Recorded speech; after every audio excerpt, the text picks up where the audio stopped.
capítulo 1.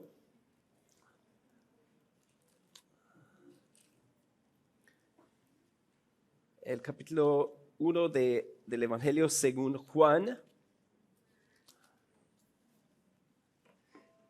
Y el título de la predica, no sé si aparece, seguramente no, es El drama de la venida del Verbo.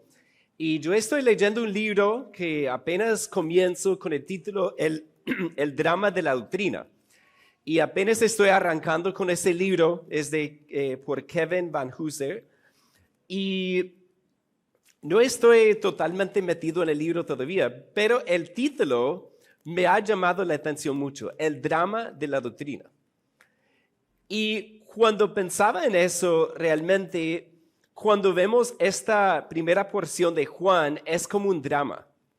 Y no sé si les gusta ver una buena película, se apagan las luces y uno se prepara para una experiencia épica, ¿cierto? De ver algo maravilloso, algo chévere. Y es lo que vamos a ver aquí en Juan 1, es como se apagan las luces para ver un drama de lo que Dios va a hacer y lo que Dios ha hecho, obviamente. Me gustó como decía Simón Ros Valentín, cuando él decía que esta primera porción es un microcosmo del Evangelio. Así que si tú estás aquí y no llevas tanto tiempo, si entiendes este pasaje, entiendes el Evangelio. Incluso podemos llevar mucho tiempo y entender este pasaje es clave, es maravilloso y es clave. Yo creo que lo he predicado como 5 veces, pero nunca me cansaré de predicar este pasaje. Vamos a ver entonces un drama con 3 escenas. Y voy a darles 3 palabras para recordar. Normalmente no hago esto, pero 3 palabras que empiezan con V, verbo, voz y venida, que van a ser las 3 escenas que vamos a ver. Pero antes vamos a orar para que Dios nos guíe, ¿ok? Oremos. Padre, queremos seguir exaltándote esta mañana y darte tantas gracias por la bendición de estar juntos como iglesia. Gracias por esa iglesia local, gracias por lo que tú has hecho aquí y lo que harás, Padre. Y también por la plantación en Valencia te damos gracias y oramos, Padre, que tú uses a tu iglesia, a los hermanos para bendecir, Padre, grandemente. Oramos hoy que tú nos guíes, Padre, en ese tiempo a prestar mucha atención a tu palabra y, Padre, que uses tu palabra para transformarnos. Queremos orar, Padre, si hay alguien que no conoce a Cristo todavía, que a través de tu palabra esa persona pueda entender el Evangelio, que Cristo Jesús resplandezca en su corazón, como hemos escuchado, Padre, para que pueda ser salvo. Te damos gracias en el nombre de Jesús. Amén. Muy bien, vamos a ver la primera escena, que es la apertura del drama, el verbo. Aquí vamos a leer el 1 al 5. Dice, en el principio era el verbo, y el verbo era con Dios, y el verbo era Dios. Este era en el principio con Dios. Todas las cosas por él fueron hechas, y sin él nada de lo que ha sido hecho fue hecho. En él estaba la vida, y la vida era la luz de los hombres. La luz en las tinieblas resplandece, y las tinieblas no prevalecieron contra ella. Aquí vemos la apertura de este gran drama, y yo pensaba en la Guerra de las Galaxias, cuando pasan las letras al comienzo, ¿verdad? Que eso es más o menos lo que Pablo hace aquí, para darnos una apertura a este gran drama en donde vemos al personaje principal. Y obviamente al leer aquí, en el principio era el verbo, ¿a dónde va nuestra mente? Génesis 1, ¿cierto? Entonces, vamos a mirar eso rápidamente y agradezco mucho a los hermanos del grupo musical que nos presentaron o cantamos con ellos canciones que tenían que ver con esto. Pero miren Génesis 1. Génesis 1, en el principio creó Dios los cielos y la tierra estaba desordenada y vacía, y las tinieblas estaban sobre la faz del abismo, y el Espíritu de Dios se movía sobre la faz de las aguas, y dijo Dios, sea la luz, y fue la luz. Entonces aquí vemos en el principio la creación de Dios, vemos la palabra de Dios que crea, Dios crea por medio de su palabra. Y miren el capítulo 2, el 7, porque creo que Juan tiene eso en mente, el 2:7. Entonces Jehová Dios formó al hombre del polvo de la tierra y sopló en su nariz aliento de vida y fue el hombre un ser viviente. Entonces vemos aquí temas que vamos a ver en Juan. Regresemos a Juan para tener en mente estas ideas, porque ahí vimos en el principio Dios crea por su palabra, Él crea la luz y vemos que también crea la vida. Ahora, miremos aquí el versículo 1. En el principio era el verbo y el verbo era con Dios y el verbo era Dios. Esta palabra verbo en el original es la palabra logos. Quizás algunos han escuchado esto. Y yo antes pensaba, wow, ¿qué pasa con esta traducción? Porque verbo, cuando yo pienso en verbo, pienso en las primeras clases de español, que hablar, comer, así. Pero aquí no es así. Logos en griego es la idea de una palabra. ¿Ok? Y eso uno se pregunta por qué. Viene del latín, verbum en latín significa palabra. Y por eso tradujeron verbo aquí. Pero debemos pensar en una palabra. Ahora, ¿qué hace una palabra? Pues comunica, ¿cierto? Comunica algo. Y en el caso de Dios, Dios crea por su palabra. Sea la luz, y fue la luz. Dios crea por su palabra. Y vemos aquí también que cuando vamos a decir una palabra, ¿cómo funciona eso en nuestra mente? Si yo voy a decir una palabra, la concibo aquí en mi mente, ¿cierto? Y después la expreso.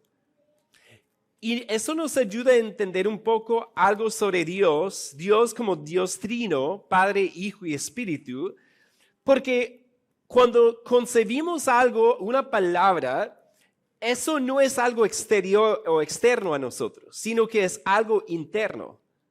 ¿Ok? Y todos los errores sobre Cristo, muchos de los errores sobre Cristo, hablan de Él como si tuviera un principio, como si Dios hubiera expresado esa palabra externamente en el tiempo para crearlo, pero no es así. Miren el texto otra vez. ¿En el principio de qué, hermanos? De la tierra, del tiempo, del espacio, ¿cierto? En el principio era el verbo. ¿Qué quiere decir? Si algo ya existió, era, en el principio, eso significa que ese algo es eterno. No tiene comienzo. Entonces, el verbo, la palabra o el logos, es eterno y estaba, dice ahí, y el verbo era con Dios y el verbo era Dios. Entonces, cuando hablamos de la palabra o el verbo, estamos pensando en la segunda persona de la Trinidad que procede eternamente del Padre. O en la teología ustedes seguramente van a hablar de esto, la generación eterna del Hijo. Porque cuando engendramos un hijo, eso pasa en el tiempo. Pero aquí dice, en el principio era el verbo, y el verbo era con Dios, y el verbo era Dios. Entonces no habla de un comienzo de Él, sino que ha existido siempre y ha procedido o procede eternamente del Padre. Ahora, miremos aquí cómo continúa esto. Vemos aquí eso y el verbo era con Dios, habla de esa relación personal entre, vamos a ver ahorita, entre el Hijo y el Padre, que nos muestra que no son la misma persona. Pues también aquí dice que el verbo era Dios. Y uno dice, si Él estaba con Dios, ¿cómo puede decir que era Dios? En español eso es confuso, ¿cierto? Pero en el original hay una diferencia porque la segunda vez que dice Dios al final del 1 no lleva el artículo. Y algunas traducciones, por ejemplo, la de los testigos de Jehová traduce un Dios con minúscula, pero es un error, porque aquí por el contexto vemos que no es un Dios, sino que es Dios en esencia. Por ejemplo, en Juan 4:24, miren eso rápidamente. Juan 4:24, Dios es espíritu. Es la misma idea o la misma construcción, pues. Ahí el texto no dice Dios es un espíritu o Dios es el espíritu, sino que es espíritu. Y habla de su esencia. Él es espíritu. Y cuando miramos entonces Juan 1:1, el verbo era Dios, no dice un Dios o el Dios, sino que Dios en esencia. El Hijo o el verbo es Dios en esencia. Vemos aquí también en el versículo 3, el 2, este era en el principio con Dios, todas las cosas por Él fueron hechas y sin Él nada de lo que ha sido hecho fue hecho. Obviamente Él es el creador, Él no fue creado, sino por medio de Él fueron creadas todas las cosas. El 4 dice, en Él estaba la vida y la vida era la luz de los hombres. Y ahí pensamos en lo que vimos en Génesis 1, que Dios sopló vida, ¿cierto? Pero cuando miramos el Evangelio según Juan y buscamos esa palabra vida, esa palabra aparece 32 veces. Y yo repasé todas las veces y casi siempre cuando habla de vida eterna. Entonces, cuando leemos eso, en Él estaba la vida y la vida era la luz de los hombres. Juan, el autor, está pensando en Cristo como vida eterna. No solamente el verbo, no solamente Dios, sino en Él está la vida eterna. Y eso lo vemos, por ejemplo, obviamente en Juan 14:6, ¿cierto? Jesús le dijo, yo soy el camino y la verdad y la vida. Nadie viene al Padre sino por mí. Ahí lo vemos como vida. También, ¿saben en dónde está el propósito del Evangelio según Juan? En Juan 20, el 31 dice, pero estas se han escrito para que creáis que Jesús es el Cristo, el Hijo de Dios, y para que creyendo tengáis vida en su nombre. Es decir, lo que vemos aquí en esta primera escena con el verbo, lo vamos a ver, si leemos todo el Evangelio, lo vamos a ver vez tras vez, que Él es vida eterna. Y miremos el 5.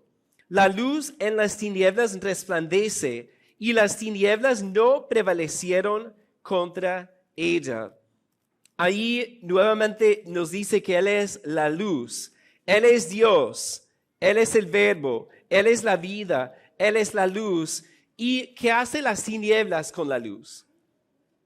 Pues yo estaba pensando, cuando estaba en mi luna de miel con mi esposa, estábamos lejos en Estados Unidos, en Colorado, en las montañas, y salimos una tarde para dar una larga caminata, pero no conocíamos nada.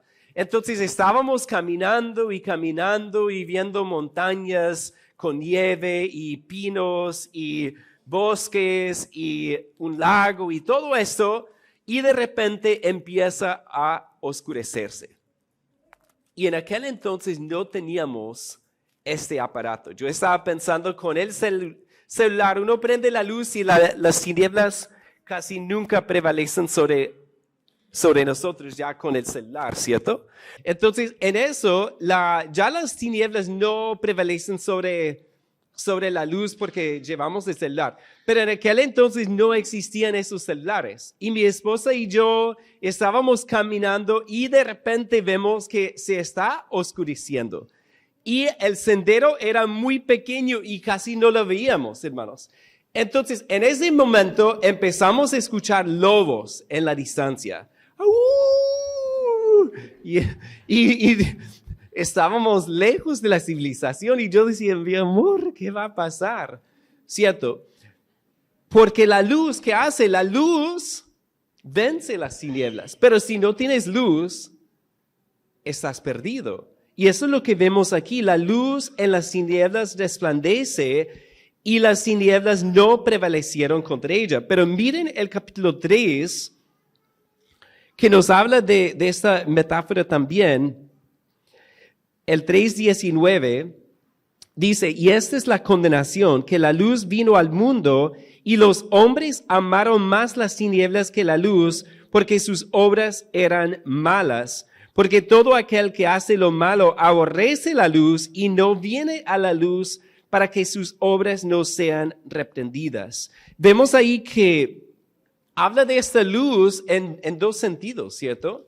Nos da luz espiritual, pero también muestra nuestro pecado. Y obviamente tenemos que venir a la luz para ser salvos. Tenemos que entender quién es este verbo y quién es en su esencia para entender lo que Él ha hecho por nosotros. Ahora, ¿cómo nos ayuda esta apertura aquí en el Evangelio? Como lectores sabemos algo que los personajes originales no sabían, ¿cierto? Por ejemplo, Juan, el que escribe esto, cuando él estaba viendo lo que hacía Jesús, inicialmente él no entendía lo que entendemos nosotros. Porque nosotros al leer esto decimos, claro, Él es la luz, por eso hace eso. O Él es la vida, por eso puede levantar a los muertos. Pero ellos estaban ahí confundidos con Él. No entendían quién era hasta después. Pero como lectores nosotros entendemos quién es Él y podemos tomar el tiempo para meditar en Él. Y yo siempre pienso que el tiempo de la Navidad es un buen tiempo para meditar en quién es Jesús. Porque el mundo nos vende algo, ¿cierto? Pero ¿cuánto tiempo tomamos para meditar en quién es el Hijo de Dios? El que es Dios, el que es hombre, el que es luz, el que es vida, el que nos puede dar la salvación, la vida eterna, y meditar en lo que Dios ha hecho. Es un tiempo maravilloso de pensar en eso, de realmente tomar un tiempo para meditar en Él, adorarlo por quién es Él y pensar que Él vino a nuestra vida para vencer las tinieblas, para limpiarnos de todo pecado, y eso es maravilloso. Entonces hemos visto al verbo, ¿cierto? Miremos ahora la segunda escena. Aquí la voz del que clama en el desierto. Miren ahí el 6. Hubo un hombre enviado de Dios, el cual se llamaba Juan. Este vino por testimonio para que diese testimonio de la luz, a fin de que todos creyesen por él. No era él la luz, sino para que diese testimonio de la luz. Y miren el 15. Juan dio testimonio de él y clamó diciendo, este es de quien yo decía, el que viene después de mí es antes de mí, porque era primero que yo. Vemos aquí a Juan el Bautista, no el evangelista obviamente, pero Juan es la voz del que clama en el desierto. La segunda escena. Y uno podría preguntarse, ¿por qué el evangelista Juan incluye esto sobre Juan el Bautista? Es como interesante, ¿no? Porque empieza con esta descripción de quién es el verbo, de verdades teológicas sobre él y dice, hubo un hombre enviado por Dios o de Dios, el cual se llamaba Juan. Pero si nos ponemos a pensar en cada uno de los 4 evangelios, ¿quién aparece? Juan el Bautista. En los 4 él aparece. Y quizás para nosotros eso no tiene tanta importancia, pero pensemos en Israel. Israel tenía revelación, ¿cierto? Hacía muchos años y pasaron 400 años de silencio. Ellos estaban esperando alguna revelación de Dios, algo de Dios. Ellos leían sus escrituras en donde hablaban de profetas, de visiones, de revelaciones, de que Dios se manifestaba entre el pueblo y ellos estaban en oscuridad. No habían escuchado su voz en mucho tiempo y por eso la importancia de Juan el Bautista. Miren conmigo el Evangelio según Marcos, el primer capítulo.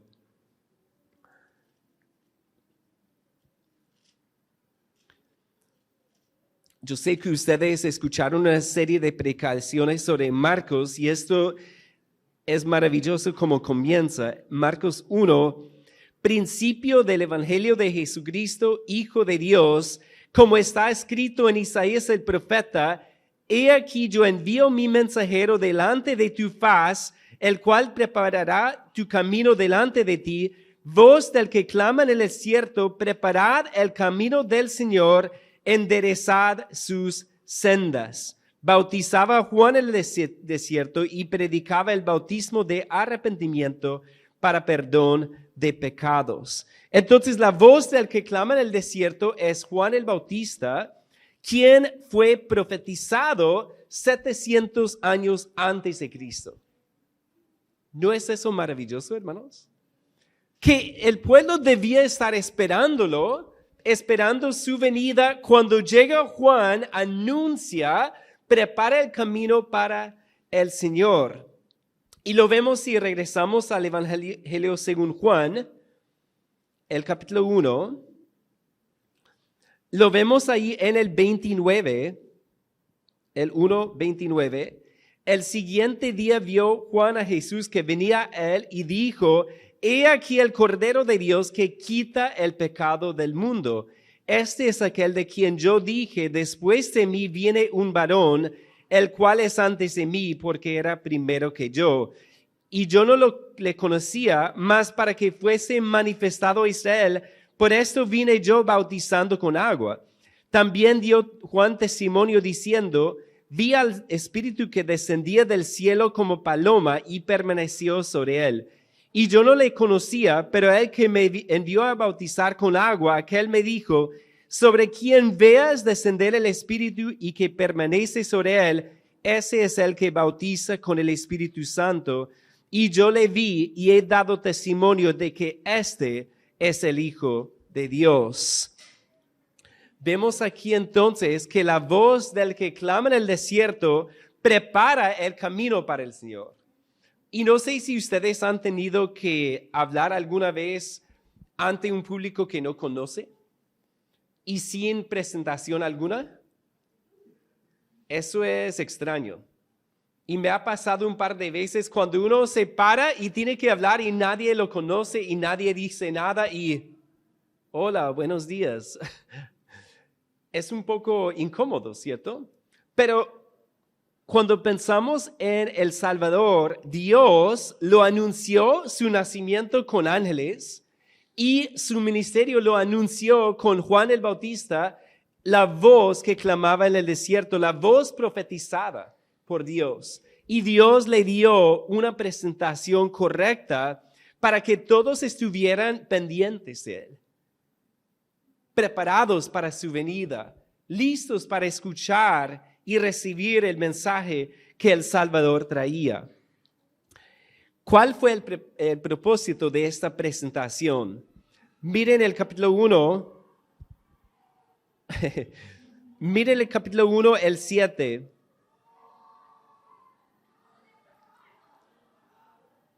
Esto es maravilloso. Este vino por testimonio para que diese testimonio de la luz, a fin de que todos creyesen por él. Y realmente, cuando pensamos en un partido de fútbol, por ejemplo, nos alegramos cuando nuestro equipo marca un gol, ¿cierto? Pero si ustedes miren algo, y bueno, qué bueno que estén aquí, ¿verdad? El 7, este vino por testimonio para que diese testimonio de la luz a fin de que todos, ¿qué dice iglesia? ¿Están conmigo? Para que todos creyesen en él, ¿cierto? O por él. Entonces, cuando pensamos en Juan el Bautista, ¿a quién apuntaba siempre Juan? A Cristo. Siempre dirigía la gloria a Cristo, siempre preparaba el camino para Cristo. Él decía, él tiene que crecer y yo tengo que menguar. Él tiene que aumentar en gloria y yo tengo que bajar. Todo lo que él quería hacer era exaltar a su Salvador. Y noten ahí que él vino con ese propósito. Él quería que todos creyeran en Jesús. Y el evangelio es muy complejo a veces, pero muy sencillo a la vez. Niños, ¿cuántos niños están aquí hoy? No veo, levanta, uy, qué bueno. Niños, ¿ustedes saben algo? Que este mensaje no es solamente para los adultos, ¿sabían? Este mensaje es para ti. Ustedes saben, yo recibí a Cristo como niño. ¿Por qué? Porque yo estaba escuchando una prédica sobre Jesús y el pastor habló de Jesús y habló de que Él estaba en esa cruz y Él explicó lo que la Biblia dice y yo pude verlo por ojos de fe siendo niño y entender que Cristo murió por mí. Yo entendía que era pecador. Yo entendía que desobedecía a mis padres. Yo entendía que a veces decía palabras malas, que mentía, que hacía cosas así. Pero tenemos que entender, niños, adolescentes, adultos, todos, que Cristo vino y debemos creer en Él para ser salvos, para tener vida eterna. Amén. Eso es maravilloso, es mejor que cualquier gol. Realmente, porque ahora, eso ¿cómo se dice? De regocijarse con un gol y eso muestra un poco qué es el gozo humano, ¿cierto? Pero nada con comparación con lo que es conocer a Cristo. Ese gozo es un gozo que perdura, porque ¿saben qué? Incluso el equipo ganador, bueno, ¿quién ganó el mundial hace un año? O hace 5 años. No recordamos, ¿cierto? Porque lo que vemos aquí transforma una vida para siempre. Ahora, miremos entonces, bueno, quiero hacerles una pregunta. ¿Has creído en Cristo para salvación? ¿Realmente has reconocido que Él es el Salvador que vino al mundo para salvarnos y has creído en su nombre? Ahora, si hemos creído en Él, ¿qué debemos hacer con Él?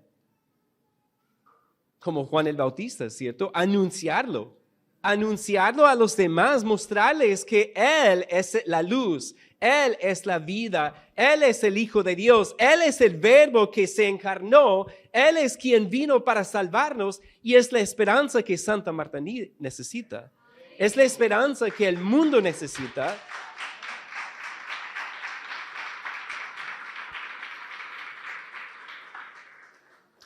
Y tristemente tenemos esa verdad muchas veces escondida. Porque cuando tenemos la oportunidad, a veces no hablamos, ¿cierto? Durante estos tiempos, al estar con la familia, quizás que no conoce a Cristo, la pregunta es si somos luz como Juan el Bautista. Si queremos que Cristo sea exaltado en todo, con nuestras palabras y acciones y nuestro testimonio también. Entonces hemos visto 2 escenas. La primera era la apertura, el verbo de Dios. La segunda escena era la voz del que clama y miremos la tercera. Aquí la venida del verbo, el 9 al 18.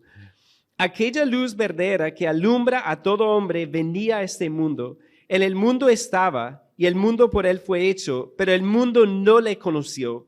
A lo suyo vino y los suyos no le recibieron.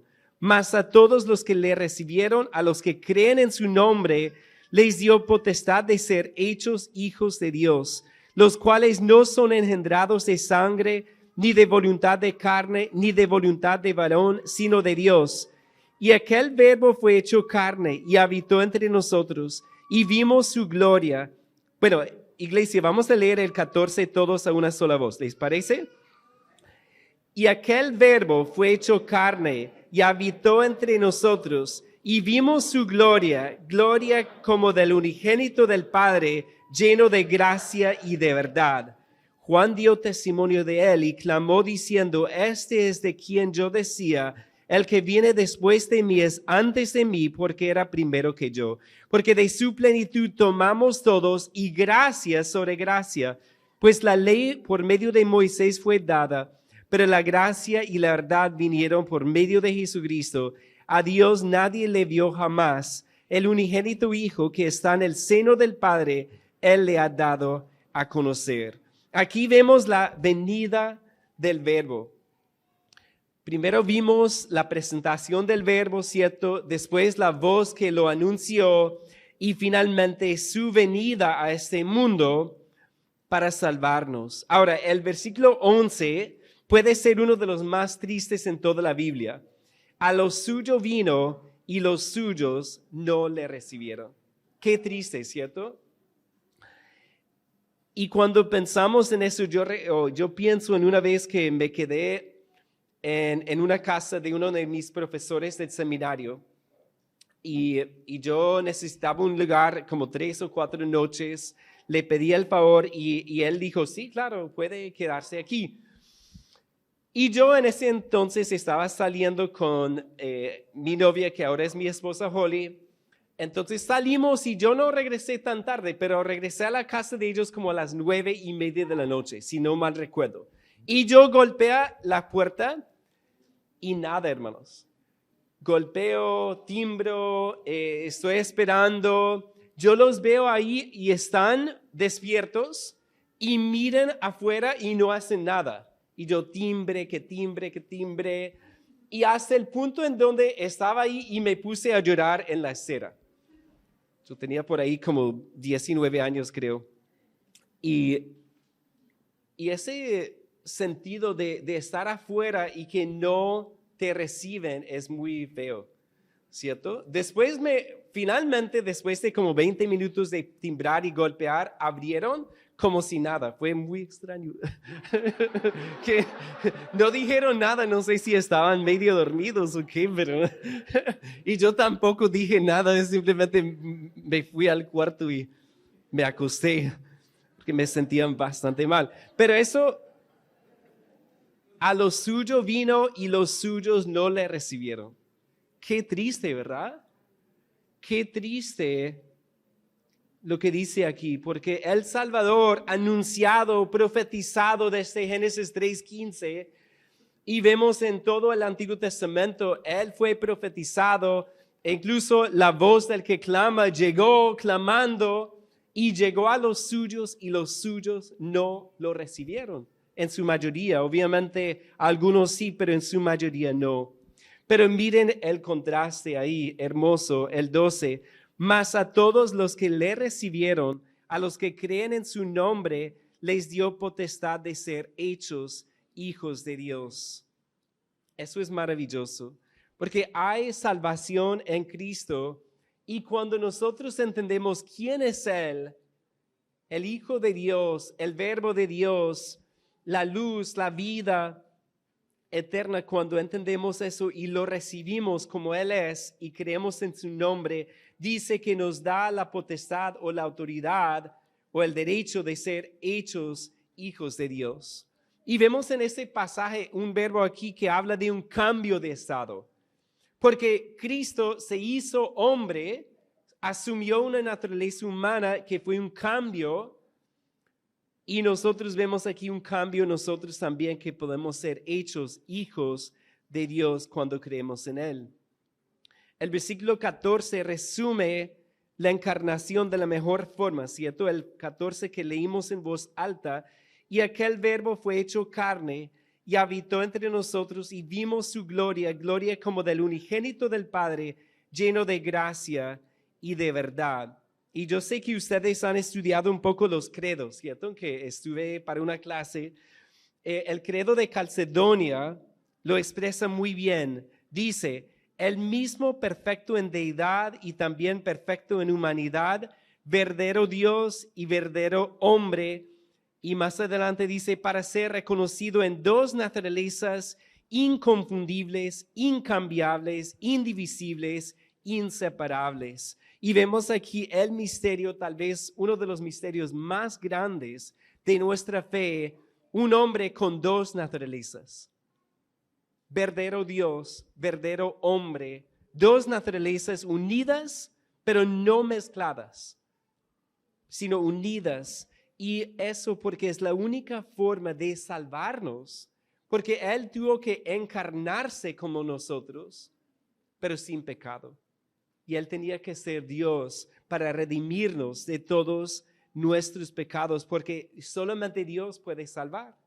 Entonces vemos ahí la hermosa verdad de lo que Dios hizo en su encarnación. Yo estaba leyendo esta semana pasada un artículo de Fred Sanders, sobre la encarnación y él dice algo muy importante. Él dice que el Hijo de Dios asumió una naturaleza humana porque su meta fue salvar a personas reales, no solamente salvar la idea de las personas. Es decir, Dios vino, se encarnó de manera palpable. ¿Por qué? Porque él no solamente ama la humanidad de forma abstracta, sino que se encarnó para amar a personas personales, personas reales. Y lo hizo por amor. Y miren ahí el 16, porque de su plenitud tomamos todos y gracia sobre gracia, pues la ley por medio de Moisés fue dada, pero la gracia y la verdad vinieron por medio de Jesucristo. A Dios nadie le dio jamás. El unigénito Hijo que está en el seno del Padre, Él le ha dado a conocer. Y hermanos, para terminar, quiero ir a Éxodo 33, porque yo no había notado eso bien, pero miren algo muy espectacular. Éxodo 33. Y vemos aquí el relato de Moisés cuando él estaba hablando con Dios en Éxodo 33, 11, y hablaba Jehová a Moisés cara a cara, como habla cualquiera a su compañero. Y más adelante, dice ahí en el 13, ahora pues, si he hallado gracia en tus ojos, te ruego que me muestres ahora tu camino, para que te conozca y halle gracia en tus ojos, y mira que esta gente es pueblo tuyo. Y me leí algo sobre esto que una profesora, Morna Hooker, sugiere que el trasfondo de Juan 1:16, cuando habla de gracia sobre gracia, es este pasaje. Y me parece muy coherente, porque ahí en el 13, ¿qué dice Moisés? Si he hallado gracia en tus ojos, y más adelante dice, y halle gracia en tus ojos. Es decir, habla de gracia sobre gracia. ¿Y qué quería ver Moisés? Miren ahí en el 18, él entonces dijo, te ruego que me muestres tu gloria. Y le respondió, yo haré pasar todo mi bien delante de tu rostro y proclamaré, el nombre de Jehová delante de ti, y tendré misericordia del que tendré misericordia y seré clemente para con el que seré clemente. Dijo más, no podrás ver mi rostro porque no me verá hombre y vivirá. Y dijo Jehová, he aquí un lugar junto a mí y tú estarás sobre la peña. Y cuando pase mi gloria, yo te pondré en una hendidura de la peña y te cubriré mi mano hasta que haya pasado. Después apartaré mi mano y verás mis espaldas, mas no se verá mi rostro. Ahora, si es el contexto, el trasfondo, ahora miren nuevamente Juan 1 para ver cómo eso, qué tiene que ver, ¿cierto? Juan 1:16.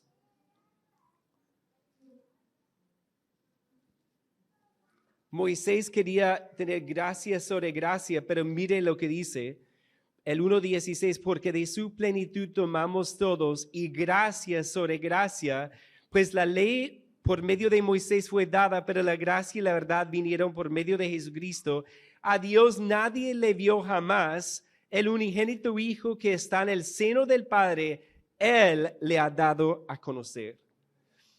Entonces en Éxodo, Moisés, ¿qué quiere? Él quiere ver el rostro del Señor, su gloria, y Dios, ¿qué le dice? No puedes, solamente puedes ver mis espaldas. Pero cuando vemos la encarnación, la venida del Verbo de Dios, ya podemos ver el rostro de Dios en la faz de Jesucristo. Podemos ver claramente quién es Dios, y por eso Juan dice gracia sobre gracia. Porque todo lo que Moisés quería ver, lo vemos en Cristo. Vemos su gloria como el unigénito del Padre, lleno de gracia y de verdad.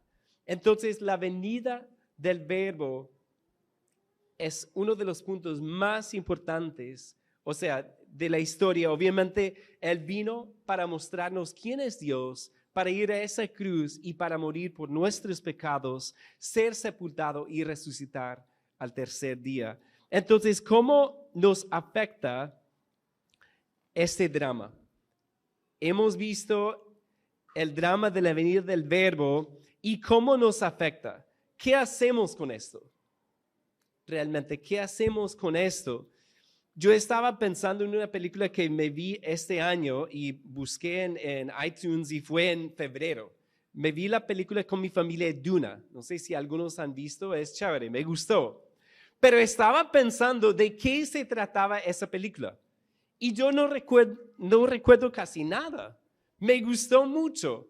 Me transporté a un planeta no sé en dónde y con una especie no sé qué y estas cosas. Pero hoy, 10 meses después, no recuerdo nada. ¿Por qué, hermanos? Porque una película no puede transformar tu vida. Solamente Cristo Jesús con su vida puede transformar tu vida. Puede darte vida eterna, luz espiritual y una vida transformada en Él. Y de eso nosotros podemos celebrar.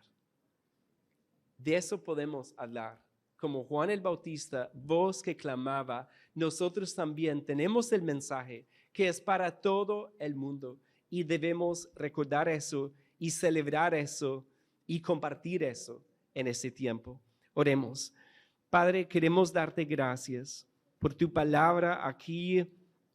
Hay tantas verdades, Padre, profundas. Aquí podríamos estar en ese pasaje por meses, Padre, tratando de entender la profundidad de lo que tu palabra dice sobre tu Verbo, el Hijo de Dios, quien se hizo hombre, quien vino a este mundo, Padre, para que todos creyéramos en Él, para ser salvos, para tener la luz de la vida eterna. Y Padre, yo te pido por este grupo de personas que está aquí, por los niños, los adolescentes, los adultos, Padre, que cada uno pueda entender que solamente Cristo salva. Y es a través de Él que podemos tener entrada a tu presencia, Padre, la limpieza de nuestros pecados, una vida nueva en Él, un corazón nuevo, Padre. Y es lo que todos necesitamos y es lo que esta ciudad necesita también, Padre. Oramos que tú nos ayudes a hacer luz durante estos días, Padre, con nuestros familiares, vecinos, compañeros de trabajo, Padre, con personas que asisten a la iglesia también. Oramos, Padre, que podamos ser como Juan el Bautista, quien clamó, Padre, pensando no en sí mismo, sino pensando siempre en exaltar a Cristo. Te damos gracias, Cristo, por tu venida y lo que tú hiciste por nosotros y te amamos. Padre, recibe toda la gloria de este tiempo juntos y haz que crezca esta semilla en nuestro corazón. Te lo pedimos en el nombre de Jesús. Amén.